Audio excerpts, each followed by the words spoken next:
All right, we've got Wyoming and UNLV, the other Friday night matchup. UNLV 4-point home favorites, 51 and a half being the total here in this game.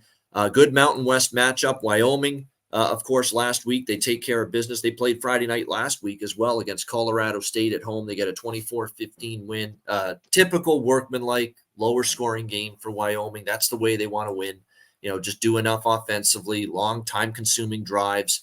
And lean on that defense, lean on their special teams. And that's exactly what they did in that game. I'm not a big Andrew Peasley fan, but he's been serviceable, I guess you could say, for Wyoming on offense. And on the flip side here, how about UNLV? The number one point spread team in college football this year, 8-1 against the spread for UNLV to go with that 7-2 record straight up. Very impressed last week. I thought they might be vulnerable to a bit of a hangover after that really disheartening loss to Fresno State. They put a lot into that game against Fresno, UNLV, and I thought they could have won that game, and they fell short. 31-24 turnovers did them in. But to come back, pick themselves up off the mat, and credit to Barry Odom and his coaching for getting this team back on the rails, and to come out and just thump New Mexico like that on the road, 56-14, very impressive. I think we're at the point now where you got to keep playing the kid for the rest of the year. Jaden Mayava at quarterback. He's playing well. They're rolling along nicely with him at quarterback. And to me, it's UNLV or nothing in this game. And Wyoming, I don't like him as much away from Laramie. You know that.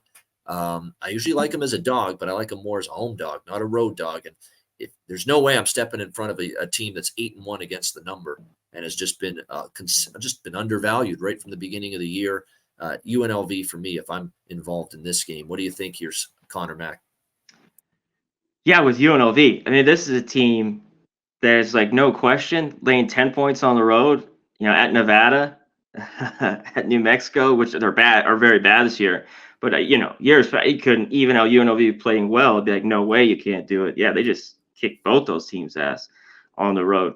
And one thing, the UNLV defense has kind of been good. Their run defense, they've been, getting a turnover or two at big time. And their worst thing they have is their secondary. And Wyoming with Peasley, I'm not really worried about that. And this UNLV offense just been clicking all year long. In Wyoming, they've had some close games, but they've usually beat up on UNLV because obviously UNLV's been horrible for a while. I think this is a little bit of payback. I don't love that it's over a field goal, but I think UNLV wins here at home.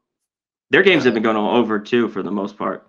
I know that Colorado State game stayed under. That was kind of a crazy first half. Yeah. But Bano, where you didn't get the points, we got him in the second, but it just wasn't enough. I think this could get over. UNLV is just, I think they could put up 30, or more in this matchup. Now, they haven't played in a few years, but, from 15 to 20, these teams, every game went over. Now, it's a few years ago that they played each other, but you saw 59, 70. You saw some real high-scoring games with these two teams, and you don't think that with Wyoming. But we did see these teams play high-scoring games a few years ago, no question.